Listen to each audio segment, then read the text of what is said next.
All Hallows Eve, that time of year again when all creatures of the night are unleashed to the world. It's time to return to where it all started. Another year, but the scares continue. Another month, but the fear proceeds to rise. This is the Venom month of horrors 2, Trapped in Time.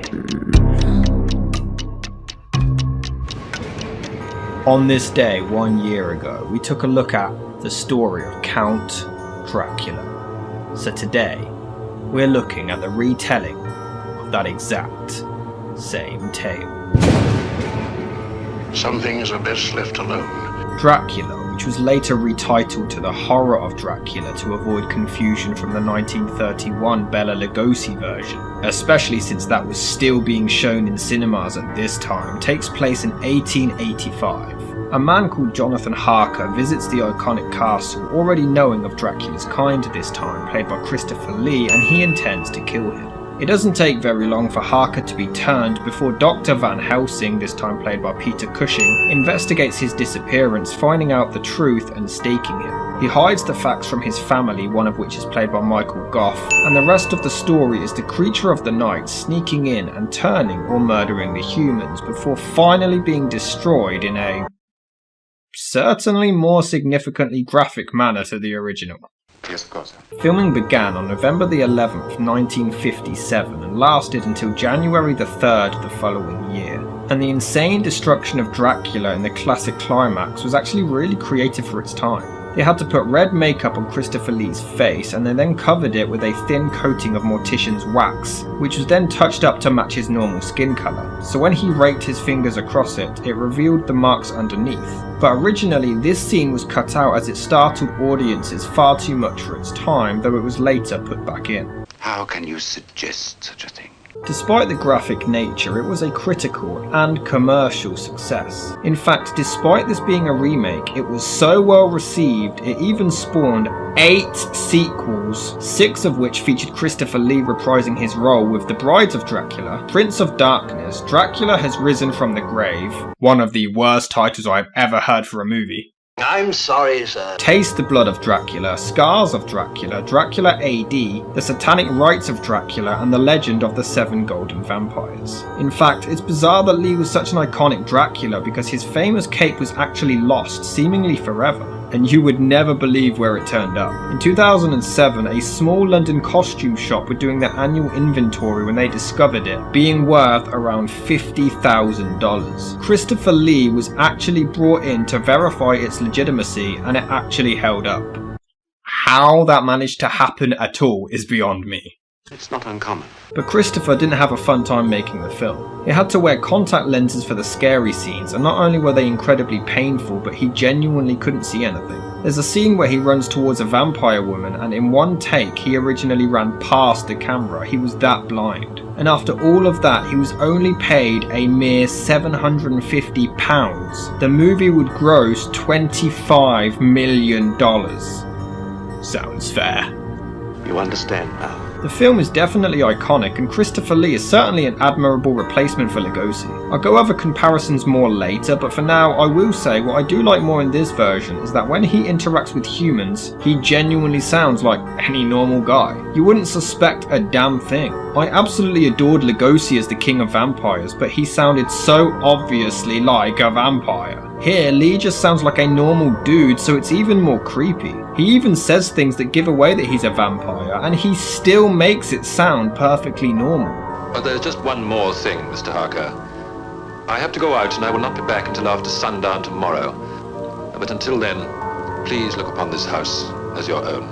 Which is weird because he only gets offended and suspicious when he pervs over his fiancée. Priorities, I'll take it. I don't know what you're talking about. But it's weird because Harker comes across creepier than Dracula at the start, even before he becomes a vampire. I'll help you. I promise.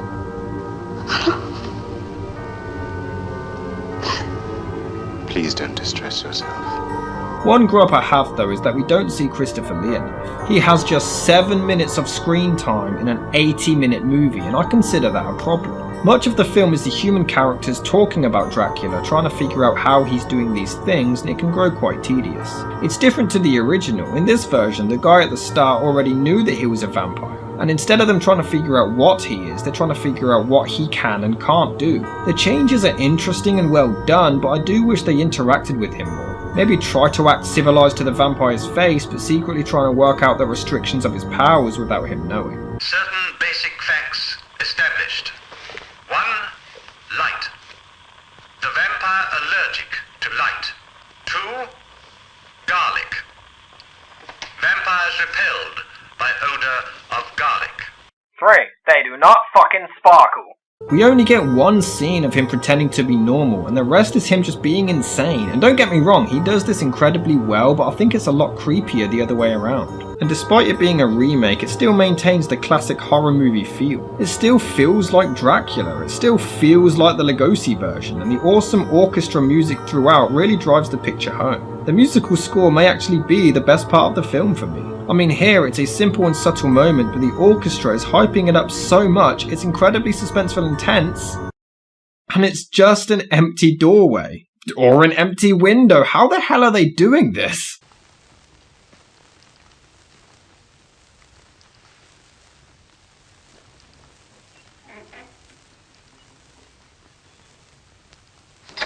Hello! The hell are you staring at? Dumbass! There are really ominous looking shots, and the sets are so medieval looking, they really set the tone. The film doesn't really go out there and drastically different until the ending, but honestly that ending is so amazing it doesn't really matter. I mean, it's the death of the most famous vampire in history. It should be extremely graphic, and these effects are way ahead of their time. The last lap of my journey from the village of Klausenberg proved to be more difficult than I had anticipated, due to the reluctance on the part of the coach driver to take me all the way. I'm not surprised he was reluctant. Dirty bastard. Why the hell would he not stake Dracula first? This makes no sense.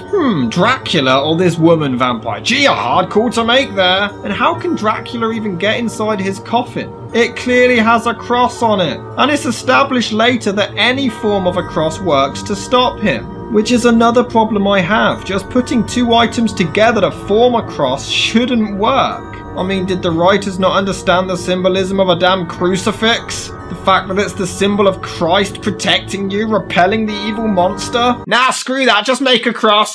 Begone, evil one! We believe it's possible. And apparently staking them just turns them into old lady corpses. Who knew? This scene, he's supposed to be terrified looking around to try to see where Dracula is, but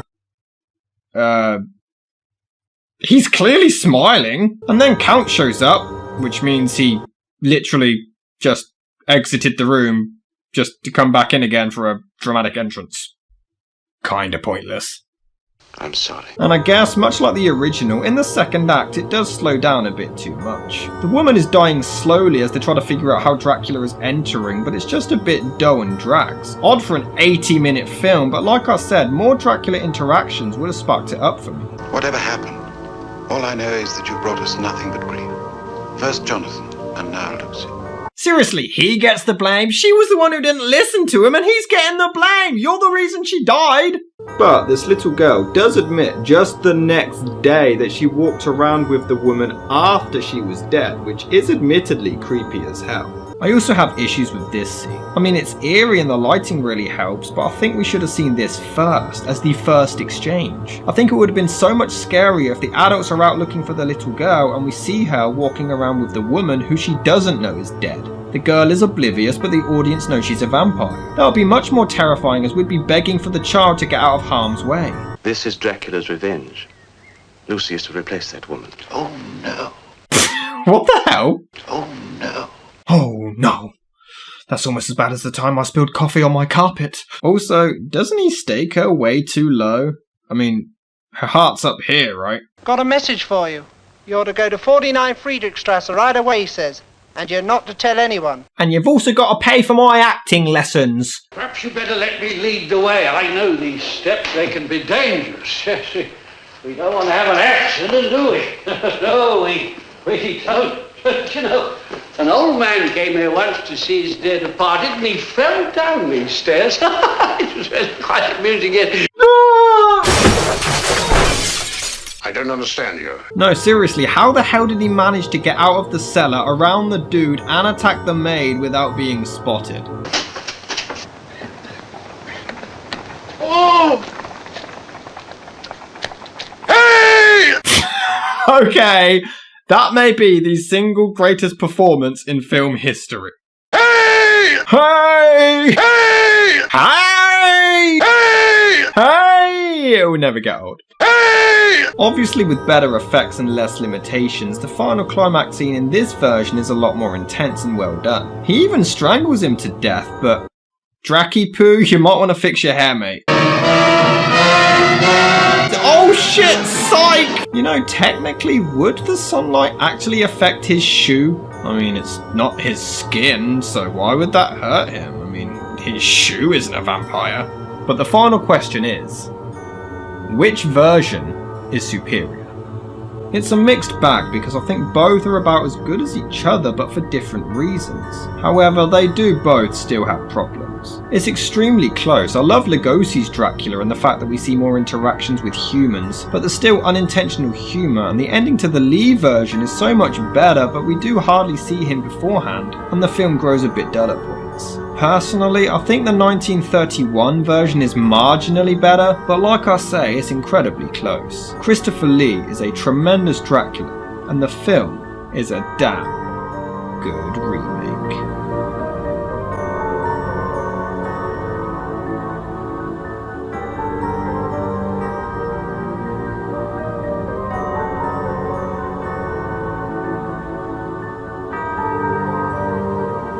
I miss doing this voice and this setup. Oh, Venom month is the shit. Just wait, man. You guys aren't ready for the end of this month.